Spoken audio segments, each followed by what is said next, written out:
xubnihii golaha guurtida Soomaaliland oo ay weheliyaan ergooyinka dhexdhexaadka ah ee xidhayaasha labada dhinac ee ay xukuumadda Soomaaliland u soo igmatay halka gaarista colaadaha sokeeye ee soo noqnoqday ayaa maanta waxay soo afjareen isla markaana soo gabagabeeyeen heshiiskii labada beelood ee ku dagaalamay deegaanka Sincaro oo ka tirsan degmada Garadag. dib u heshiisiintan labada beelood ee maanta oo noqonaysa tii ugu dambeysay ee lagu gunaanaday Gogoshii nabadeed ee maalmihii ugu dambeeyay ka socotay degmada Ceelafweyn ee galbeedka gobolkaasi Sanaag. ugu horreyn waxa madasha furay xildhibaan jirda oo ah xildhibaan ka tirsan golaha guurtida Soomaaliland. sidoo kalena waxa goobtaas ka hor akhriyay go'aamada ay ku soo heshiiyeen labada dhinac xildhibaan Maxamed Cabdiraxmaan. maanta ay taariikhdu tahay 12 bishii 9aad 2017 shirkeena u fadhino waxa uu ka qayb ah ama ka koow ah heshiiskii labada dhinac Jibriil Xasan Axmed Faarax go'aamo waxay soo gaareen yahay waxay heshiis soo gaareen baynu halkan ka akhriyi doonaa.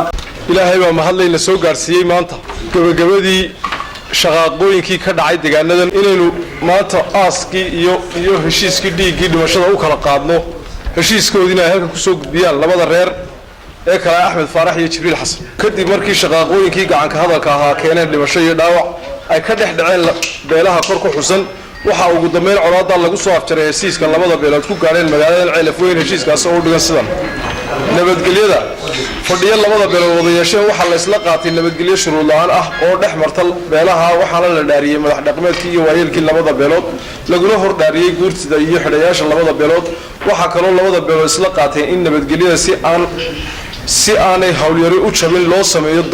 dabarkaasuna wuxuu ku lifaaqan yahay go'aamadaasi waana kii labada beelihii hore ay qaateen ee $20,000 ahaa. laba deegaanka waxa labada beelood isla qaateen in tuulooyinka ceelasha iyo cawska si siman loo wada leeyahay looguna wada faa'iideysan doono oo aan la kala lahayn waxa reeban in deegaano iyo tuulooyin dambe la sameeyo cidii doonaysa inay meel degto waa inay ku biirto deegaamada tuulooyinkii hore u jiray cidii go'aanadaasi qaadan weydana waxa laga qaadayaa tallaabo sharci ah. magaha waxa lagu heshiiyay sidan ragii dhintay ninkiiba in labada daraf ee kala Axmed Faarax iyo Jibriil Xasan ay kala qaataan 110 halaad. geesta kale waxa iyaguna dhankooda soo dhaweeyay heshiiska ay wada qaateen maanta labadooda beelood Suldaan Siciid Yuusuf Xaaji Ducaale iyo Suldaan Cali Cumar waxa iyaguna dhankooda ka soo jeediyay madashaas hadallo isugu jira ammaan waana dhiirigelin iyo dardaaran qaar kamid ah ergooyinka xidhayaasha labada dhinac. waxa jirta goobtan aynu maanta joogno hortiin baa la yimi ciddii tin waxba halkan ka magacaay maayo laakiin guusha kala dareereysaan ilaahay fadligii kuwa hore kala ay dareerin intaasuna waa xus idin yaala waxa leeyno ka baahan yahay oo aynu ballan qaadaynaa maanta madasha ayada ah inaynu maantana heshiis qaadanay oo samir qaadanay oo 15 guurtii saxeexday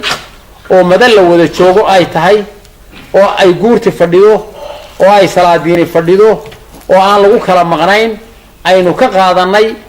halkii baynu ka wadaynaa ammaankeena samir baynu qaadanaynaa walaalnimaynu ka xigaynaa sidaasaanu anagu yeelaynaa anagu haddaanu hay'adooyinkii safarka ahaa ee ka yimid galbeed iyo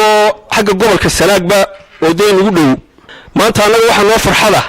oo noo qiimo ah oo dibjirkii aanu ku ilaaweynaa oo wixii naga dayacmay aanu ku ilaaweynaa maadaama oo qaadateen nabadgelyada iyo idinku heshiiskii keenteen anaga maanta waa noo farxad waana idin ducaynaa waxaan leenahay ilaahay idin barakeeyo. gabagabadina waxa goobtaas lagu kala wareegay aaskii laba marxuul oo ku dhintay dagaaladii dhex maray labadaas beelood. Axmed Mursal Askar TV-ga caalamiga Universal Ceelafweyn.